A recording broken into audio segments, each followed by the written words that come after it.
या दबंगई से सियासत, भदरी नरेश रघुराज प्रताप सिंह उर्फ राजा भैया की यही पहचान है। विवादों के इस राजा का नाम तो वैसे रघुराज प्रताप सिंह है, लेकिन कोई राजा भैया के नाम से पुकारता है तो कोई तूफान सिंह के नाम से।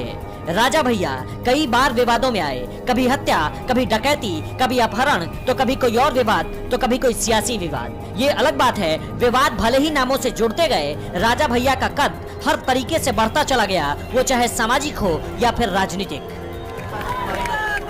निर्विरोध चुनाव लड़ना, उसमें जीत लेना और फिर राज्य सरकार में मंत्री बन जाने की उनकी सियासी कला दरअसल एक किस्म की राजनीतिक दबंगई का नाम है। राजा भैया को किसी ने मुलायम का करीबी माना तो किसी ने राजनाथ सिंह का, लेकिन उनकी राजनीतिक चाल और चतुराई ने उनके विरोधियों की सियासी कहानी को कुंडा में कभी शुरू ही नहीं होने दिया। राजा भैया ने सिर्फ 24 साल की उम्र में राजनीति में हाथ आजमाना शुरू किया और आजाद उम्मीदवार के तौर पर चुनाव जीत लिया। राजा भैया का जन्म साल 1967 में 31 अक्टूबर को भदरी रियासत में हुआ था। राजा भैया के पिता उदय प्रताप सिंह की छवि उनके इलाके में काफी अच्छी है। राजा भैया के दादा बजरंग बहादुर सिंह हिमाचल प्रदेश के राज्यपाल भी रह चुके हैं। यूपी के इलाहाबाद के आसपास के कई जिलों में राजा भैया राजनीति की एक धुरी बन चुके हैं। साल 1993 में राजनीति में राजा भैया ने कदम रखा, पहली बार इसी साल में विधायक बने। इसके बाद से आज तक इलाके के लोगों ने सिर्फ राजा भैया को ही जीत दिलवाई है, विरोधी चुनावों में सिर्फ हार जाते हैं।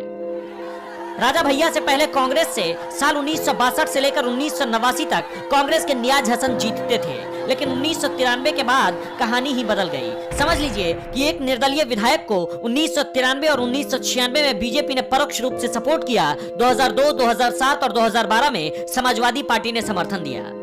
घुड़सवारी के शौकीन राजा भैया एक बार घोड़े से गिर गए, 2 पसलियां टूट गई। खाली वक्त में कुंडा की सड़कों पर बुलेट दौड़ाना, जिप्सी के साथ ही हेलीकॉप्टर की सवारी करना राजा भैया को खूब पसंद है। उनके पास करीब 200 करोड़ से ज्यादा की चल और अचल संपत्ति बताई जाती है, जिसमें पैतृक संपत्ति भी शामिल है।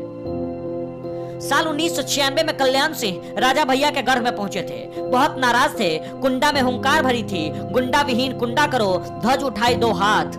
साल भर बाद राजा भैया कल्याण सिंह की सरकार में मंत्री बन गए, फिर रामप्रकाश गुप्ता और राजनाथ सिंह की सरकार में भी मंत्री रहे। इस बीच 1997 में पोटा के तहत जेल जाना पड़ा, पर भारत के जनतंत्र के चारों स्तंभ राजा भैया से प्यार करते थे, वो जेल से एक दिन में छूट गए। साल 2002 में राजा भैया को मायावती ने जेल भेजा। राजा भैया के साथ ही उनके पिता उदय प्रताप सिंह और चचेरे भाई अक्षय प्रताप सिंह पर किडनैपिंग और धोखाधड़ी के आरोप लगे थे। हुआ ये था 2003 में मुलायम सिंह की सरकार के आने के बाद उन पर लगाए गए सारे आरोपों को हटा लिया गया था, वे रिहा हो गए थे।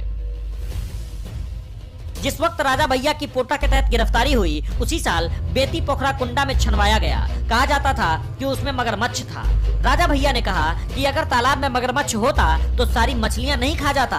कहते हैं कि जब लालू यादव से उनकी मुलाकात हुई थी, उन्होंने भी यही सवाल पूछा था राजा भैया से।